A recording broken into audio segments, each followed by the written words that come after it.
Mafia Gedang. Keseruan keluarga penuh misi dan edukasi. Tinggalkan komentar, like, dan ikuti Mafia Gedang dan subscribe Omah Lurah. Welcome back to Mafia Gedang, where family missions meet fun and learning. Today, we have a special guest. Selamat datang di podcast Mafia Gedang, karya Omah Lurah. Oh, Mafia Gedang. Kedengarannya menarik ya? Iya kan? Isinya itu soal sebuah misi keluarga yang dikasih judul Operasi Gandaluka. Intinya sih menjinakkan rasa takut anak-anak mereka. Wah, pendekatan yang imajinatif banget ya. Maksudnya, sebuah keluarga membahas ketakutan anak gitu ya. Tapi formatnya rapat mafia keluarga. Lengkap lagi pakai nama sandi. Ada ayah sebagai Don Gedang, ibu sebagai Mama Emas, ini konsiliernya, terus anak-anaknya Mas Al dan ADL jadi Kapo dan Soldato. Haha, iya, kedengarannya serius ya, tapi nuansanya tuh jelas main-main dan suportif banget. Menarik. Tepat, jadi ya misi kita di Deep Dive kali ini mau coba bongkar nih, gimana naskah ini ngegambarin cara kreatif ya buat ngatasin ketakutan anak.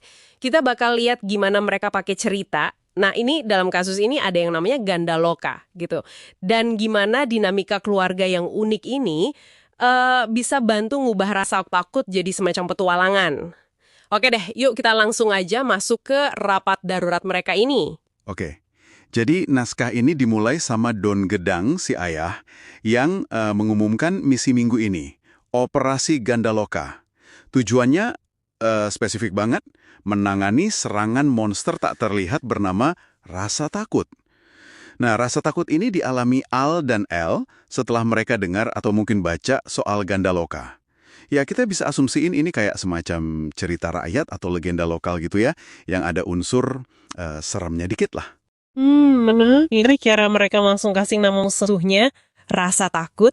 Ini penting kali ya. Maksudnya kalau sesuatu udah ada namanya, jadi kerasa lebih bisa dihadapi gitu. Tapi gimana sebenarnya rasa takut ini muncul di anak-anaknya? Detailnya gimana tuh?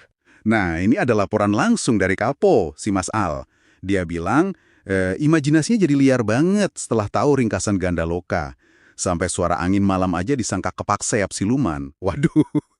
Terus dia jadi nggak berani matiin lampu kamar. Oh gitu? Terus si Soldato, ADL, ini lebih spesifik lagi laporannya. Dia ngebayangin ada butu ijo, itu kan raksasa hijau ya di cerita Jawa, di bawah tempat tidur. Terus ada Empok Kunti di atas lemari. Empok Kunti kan ya kita tahu lah ya, hantu wanita yang populer banget di folklore kita. Iya ampun. Sampai tidurnya harus pakai selimut nutupin kepala gitu. Itu detail yang khas anak-anak banget ya. Imajinasinya itu loh, hidup banget sampai kerasa nyata gitu. Bahkan sampai minta ditemenin ke kamar mandi kan. Dan Mas Al yang katanya pemberani sampai pegangan baju ibunya. Iya, bener. Walaupun dia ngelesnya lucu sih. Katanya strategi biar nggak diculik genderuwo. Genderuwo kan itu makhluk halus kedua berbulu itu ya. Iya, ada alasannya. Nah, tapi respon ayah sebagai Don di sini, ini penting banget nih. Dia nggak nyepelein sama sekali. Justru dia menormalisasi. Dia cerita pengalaman masa kecilnya sendiri. Dulu, dia takut suara cicak dikira langkah naga purba katanya. Oh, oke. Jadi divalidasi ya rasa takutnya itu? Betul, ini langkah pertama yang penting banget kan, validasi. Dia nunjukin kalau, merasa takut itu ya wajar aja.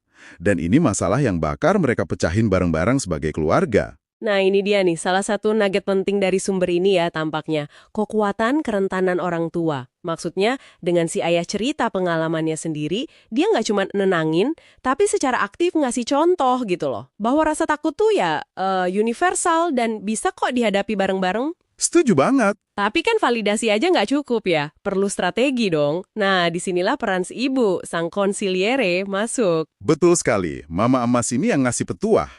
Ini jadi kayak inti strategi mereka gitu. Petuahnya puitis banget lagi. Dia bilang, rasa takut itu ibarat bayangan. Kalau kita lari darinya, dia makin gede kelihatannya.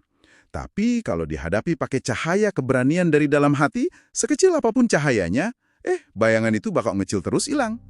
Metafora yang kuat banget kan buat anak-anak. Iya, dalam ya. Dan lebih dari sekedar metafora, dia ini ngelakuin sesuatu yang Fundamental banget sih menurutku membingkai ulang atau reframing.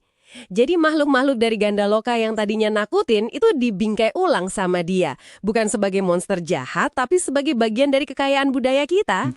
Yang justru ngajarin nilai-nilai keberanian, kebaikan gitu. Persis. Ini pergeseran yang cerdas banget. Mengubah sumber ketakutan jadi pelajaran budaya. Tepat sekali. Ini mengubah narasi internal di kepala anak-anak gitu kan. Udah bukan lagi ada monster yang ngincer aku, tapi lebih ke, oh ini tuh bagian dari cerita warisan nenek moyang kita. Iya. Teknik reframing kayak gini, ini alat psikologis yang efektif banget loh buat bangun ketahanan, mengubah cara kita mandang dan ngerasain suatu situasi.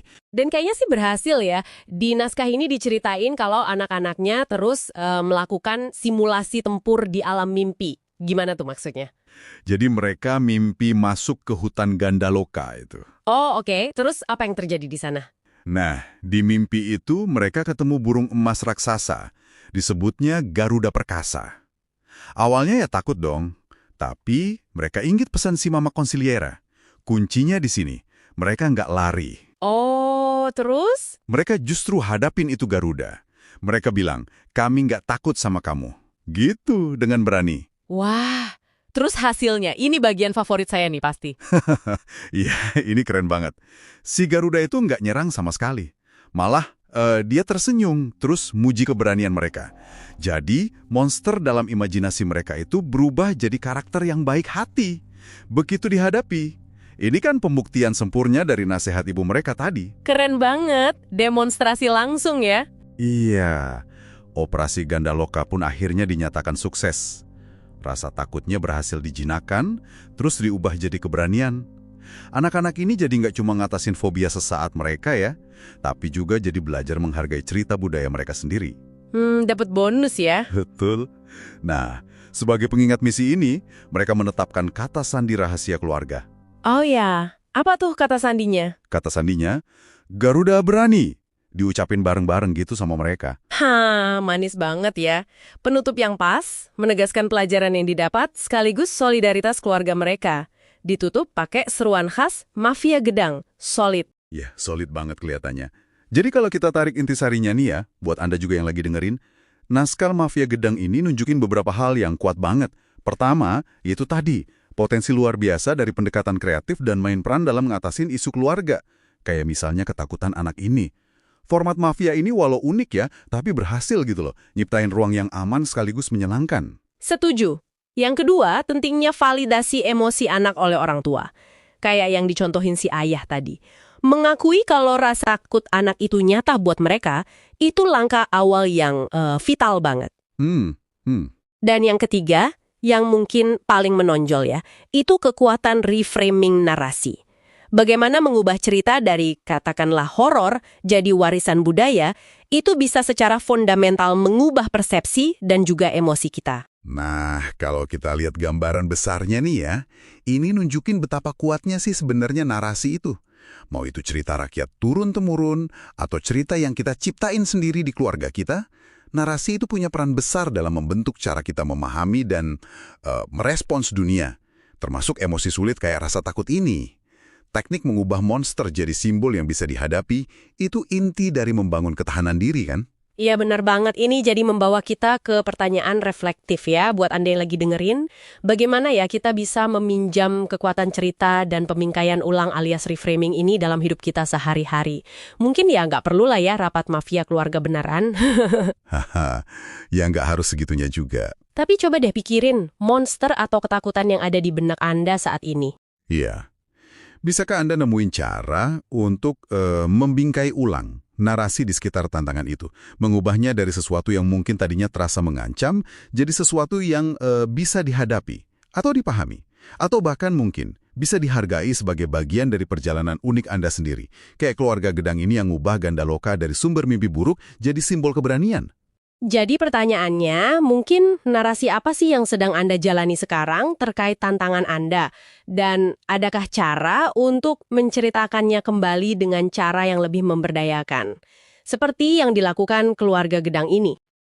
Mission accomplished successfully. We managed to uncover the mystery of pocket money and find a clever saving strategy from Capoal. If so, what is our secret password for this mission? Tinggalkan komentar, like, dan ikuti Mafia Gedang dan subscribe Omah Lurah.